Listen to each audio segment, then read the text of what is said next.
అర్థం చేసుకోవడానికి minimum degree చేయాలి. అర్థం చేసుకోకపోతే ఇట్లా వస్తా చెప్తా. కొడుకు తప్పు చేసినప్పుడు తల్లి బెరగ తీసుకొని బాత్తది. నేను కూడా ఇప్పుడు బాతున్నా వాళ్ళని. ఇప్పుడు ఈ సినిమా వాళ్ళు ఏమన్నా అనుకోని నేను చాలా మంది దిల్రాజు ఫోన్ చేసి నీకు 5,000 ఇస్తా 10,000 ఇస్తా కానీ పాజిటివ్ గా చెప్పు బాగాలేకుండా అని చెప్పేసి అట్లా చెప్పే వాళ్ళు మస్తు మంది ఉన్నారు. నాకు ఫోన్ చేసి 5,000 కాదు 5 లక్షలు ఇచ్చినా కానీ ఇదే మాట చెప్తాను నేను. ఎందుకంటే ఒక సినిమా ఒక హీరో మీద ఆధారపడి ఉంటుంది మేడం. డిగ్రీ చేసిన చదవాలి. ఒక్కసారి హీరో ఫ్లాప్ కొట్టినా అంటే ఆయనకు అవకాశాలు రావడానికి చాలా ఇబ్బంది పెడతారు మేడం. సుహాస్ మేడం నిన్న బొగ్గులా ఉన్నాడు మేడం, కర్రెగా ఉన్నాడు మేడం, దున్నపోతులా ఉన్నాడు మేడం. సుహాస్ మేడం ఆయన చేసిన ప్రతి సినిమా ఇటు మేడం.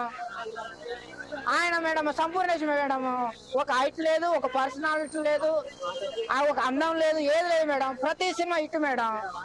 అందం ఉంది, డబ్బు ఉంది, పేరు ఉంది, బ్యాక్గ్రౌండ్ ఉంది. రెడ్డి మళ్ళీ ఆయన మళ్ళా తెలంగాణ ఆయన ఇన్ని పెట్టుకున్నాడు. ఏమంటారు అంగట్లో అన్ని ఉన్న అల్లు ఇట్లా శని ఉంది అన్నట్టుగా ఇట్లాంటి చెత్త సినిమాలు తీస్తే మాకు బాధ అనిపిస్తుంది మేడం. మా తెలంగాణ మేడం, మా తెలంగాణ ఉన్నది ఒక్కో ఒక ఈక మేడం, ఒక హీరో మేడం. ఎక్కడ నచ్చలేదు.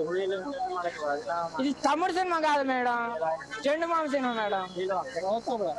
గారు కానీ ఆ టైటిల్ తోటి పెట్టుకున్నాడు కాబట్టి ఏదో ఇష్టంతో పెట్టుకోవచ్చు నితిన్ గారు, అంతేగాని దానికి మనం తప్పుగా అనుకోవద్దు. సినిమా మాత్రం ఓకే పర్వాలేదు.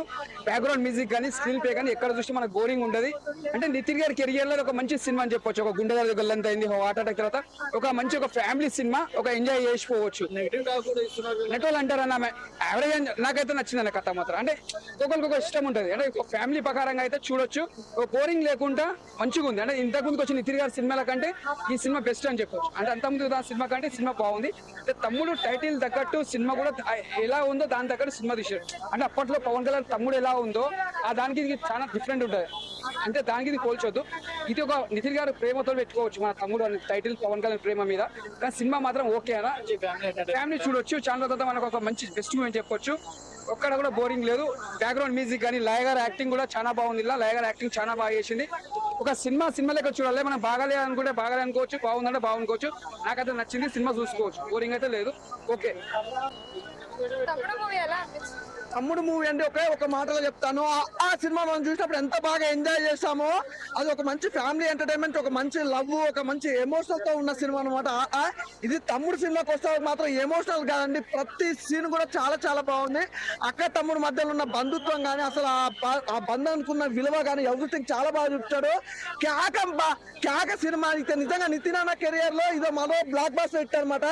ప్రతి మూమెంట్ కూడా, ప్రతి సీన్ కూడా ఆడిలో జరిగే సిచ్యువేషన్స్ కానీ, ఆ ఫైట్స్ కానీ, అసలు ఇంతవరకు నేనైతే అలాంటి ఫైట్స్ అయితే ఇంతవరకు చూడలేకపోయా. అంత బాగున్నాయి ఫైట్స్ కానీ. అలాగే హీరో యాక్టింగ్ గురించి చెప్పాలనుకుంటే నిజంగా నితిన్ అన్న నువ్వు తోపన్న.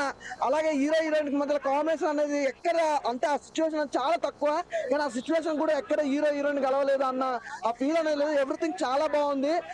లయ గారి గురించి చెప్పాలి, మెయిన్ గా చెప్పుకోవాలంటే ఈ సినిమా నిజంగా లయ గారు నితిన్ గారు కాంబినేషన్ లో ఈ సినిమా మాత్రం అక్క తమ్ముడు అనేది సెట్ అవుతుందా సెట్ కాదని చాలా మంది అనుకున్నారు. కానీ అక్కడ థియేటర్ లో చూస్తే అరుపులు భయ్య సినిమా మాత్రం ఆ అరుపులు అనుకోవచ్చు. చాలా బాగుంది భయ్య. బ్యాక్గ్రౌండ్ ఇంకా దిల్రాజ్ ప్రొడక్షన్ అంటే ఇంకా చెప్పాల్సిన అవసరం లేదు, వేరే లెవెల్లో ఉంటుంది. చెప్పినట్టే చెప్పకపోవడం మీ అందరూ తెలుసు, కానీ సినిమా మాత్రం బ్లాక్ బాస్టర్ అయితే కొట్టింది భయ్య, అందులో ఎలాంటి డౌట్ లేదు. చాలా బాగుంది, మంచి సినిమా.